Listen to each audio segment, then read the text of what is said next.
दोस्तों हरसिंगार एक बहुत ही सुगंधित खूबसूरत फूलों वाला पौधा है। इसमें बहुत सारे औषधीय गुण भी पाए जाते हैं और वास्तु की दृष्टि से भी ये बहुत ही शुभ पौधा है। इसलिए 1-2 पौधे तो अपने घर में लगाने ही चाहिए। इसमें सितंबर से फूल आने शुरू हो जाते हैं और जनवरी तक इसमें फूल आते रहते हैं।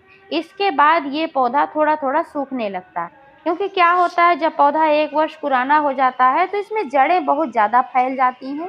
इस वजह से ये पौधा थोड़ा सूखने लगता है, इसकी पत्तियाँ कुछ इस तरीके से पीली होने लगती हैं, झड़ने लगती हैं। तो दोस्तों अगर इस पौधे को हम ऐसे ही छोड़ देंगे कि जब सितंबर का महीना आएगा तब इसमें फ्लावरिंग होगी, तब इसकी ग्रोथ होगी, तो ये पौधा खराब हो जाएगा। क्योंकि जब इसमें बहुत ज़्यादा जड़ें होंगी और जड़ों को विकसित होने के लिए जगह नहीं मिलेगी, तो हमारा ये पौधा चल नहीं पाएगा, धीरे-धीरे ये पौधा खराब हो जाएगा, अंत में ये मर जाएगा। इसलिए दोस्तों यही सही समय है कि अपने हरसिंगार के पौधे पर 3 काम करने का। 3 काम आप अगर कर लेते हैं अभी, तो फिर थोड़े दिनों में ये पौधा फिर से हरा-भरा हो जाएगा और फिर सितंबर महीने से इसमें फिर से फ्लावरिंग स्टार्ट हो जाएगी। तो दोस्तों ये कौन से 3 काम करने हैं और मिट्टी में कौन से फर्टिलाइज़र मिलाने हैं, संपूर्ण जानकारी मिलने वाली है इस वीडियो में। तो प्लीज़ वीडियो पर अंत तक बने रहें, बिना स्किप किए पूरा देखें और जानकारी अगर पसंद आए तो लाइक करें, शेयर करें। चैनल को अभी तक सब्सक्राइब नहीं किया है तो प्लीज़ चैनल को भी सब्सक्राइब करके बेल आइकन को प्रेस कर लें ताकि सारे अपडेट्स आपको मिलते रहें। नमस्कार दोस्तों, स्वागत है मेरे YouTube channel gardening with Poonam में।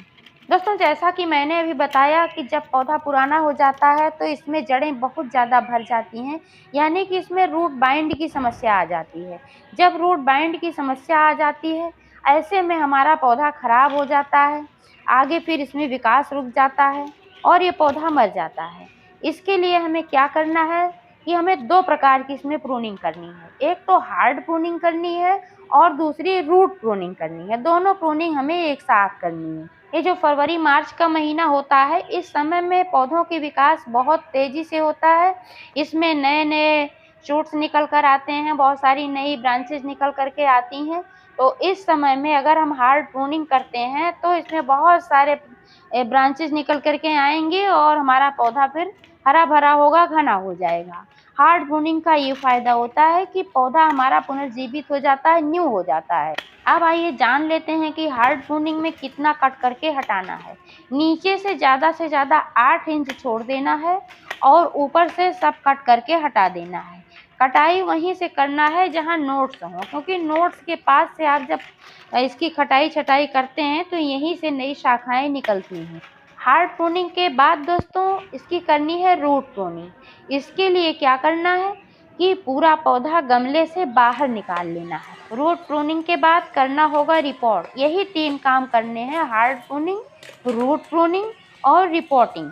पौधा निकालने के लिए मिट्टी को थोड़ा-सा लूज़ करना है और ये इसमें जड़ें बहुत ज़्यादा भर गई हैं। आप देख पा रहे हैं कि इसमें जड़ें साइड में भी बहुत हैं, ऊपर तक जड़ें भरी हैं, तो बाइंड हो गया है, बहुत आसानी से नहीं निकल रहा है। एक बार कोशिश करके देखती हूँ तो अभी नहीं निकल रहा है। अभी इसकी थोड़ी-सी गुड़ाई और करनी है, साइड की मिट्टी और निकालनी है और इस तरह से साइड की मिट्टी भी निकालनी है, थोड़ी-थोड़ी जड़ें भी ट्रिम कर देनी है साथ में और जब जड़ें ट्रिम हो जाएँगी थोड़ी, तब ये आसानी से निकल जाएगा। अब इसमें जब थोड़ी-सी मिट्टी बची है दोस्तों, तो अब इसको निकालेंगे तो आसानी से ये निकल जाएगा। ऐसे थोड़ा-सा इसको थपथपा देना है गमले को और फिर इसको निकालना है। आसानी से इस तरीके से निकल जाता है। अभी आप देख पा रहे हैं कि साइड से मैंने बहुत सारी जड़ें ट्रिम की हैं, इसके बावजूद नीचे बहुत सारी जड़ें हैं और बाइंड हुई हैं, गोल-गोल घूम गई हैं, आप देख पा रहे हैं। तो अगर ऐसे ही ये पौधा पड़ा रहता तो आगे इसमें विकास नहीं होता। अब इन जड़ों को भी पूरा मिट्टी सहित ट्रिम कर देना है। बस थोड़ी-सी जड़ों को छोड़ना है और जितनी जड़ों को छोड़ना है उसमें से मिट्टी नहीं निकालना है, उतनी मिट्टी इसमें रहने देना है, कुछ इस तरह से। अब आप चाहें तो दूसरा गमला यूज़ कर सकते हैं, नहीं तो फिर इसी गमले में इसको रिपोर्ट कर सकते हैं। लेकिन मिट्टी दूसरी यूज़ करनी होगी क्योंकि ये जो मिट्टी इसमें जड़ें बहुत ज़्यादा भर गई हैं और पोषक तत्व भी इसके कम हो गए हैं। इसके लिए एक परफेक्ट मिट्टी भरनी होगी आपको। इसके लिए लेना है 50% गार्डन सॉइल, 20% रेत और 30% कंपोस्ट या गोबर की सड़ी हुई खाद। तो यहाँ पर आप जो देख पा रहे हैं ये गार्डन सॉइल है, मिट्टी है, तो इसको मैंने रखा यहाँ पर आधा और आधा ही इसमें कंपोस्ट खाद में डाल रही हूँ, क्योंकि इसमें रेत वगैरह सब मिला है और अभी रिपोर्ट करना है, तो आधा इसमें कंपोस्ट खाद और आधा मिट्टी। इसके अलावा दोस्तों इसमें सरसों का फर्टिलाइज़र मिलाना है, क्योंकि सरसों में नाइट्रोजन, पोटेशियम, फास्फोरस और सल्फर, जिंक बहुत सारे पोषक तत्व होते हैं, तो इससे हमारे पौधे का विकास तेजी से होगा। इसलिए इसमें सरसों का भी, चाहे तो आप सरसों की खली डाल सकते हैं। यहाँ मैंने सरसों के दानों को पीस कर लिया है, 50 ग्राम की मात्रा है इतने बड़े कंटेनर के लिए, क्योंकि जो हरसिंगार का पौधा होता है थोड़े बड़े कंटेनर में इसको लगाया जाता है, तो इसके लिए 50 ग्राम पर्याप्त है। इसके बाद दोस्तों इसमें एक और चीज़ डालनी है, ये है नीम की खली। इसको मैंने पाउडर करके रखा हुआ है।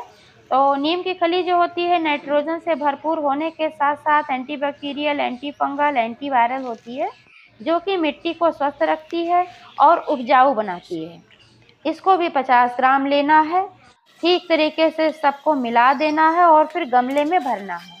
आधा ही भरना है, क्योंकि जो पौधा है ये बड़ा है, इसमें भी जड़ें हैं, मिट्टी है, तो इतना ही भरना है जिससे कि आसानी से ये सेट हो सके, क्योंकि ऊपर से और मिट्टी इसमें भी डालनी है।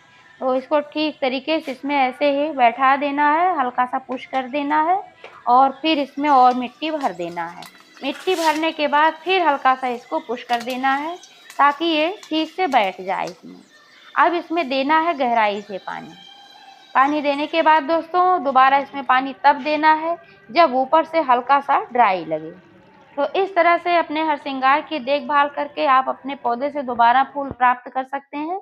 जानकारी कैसी लगी कमेंट करके अवश्य बताइएगा। पूरा वीडियो देखने के लिए बहुत बहुत धन्यवाद।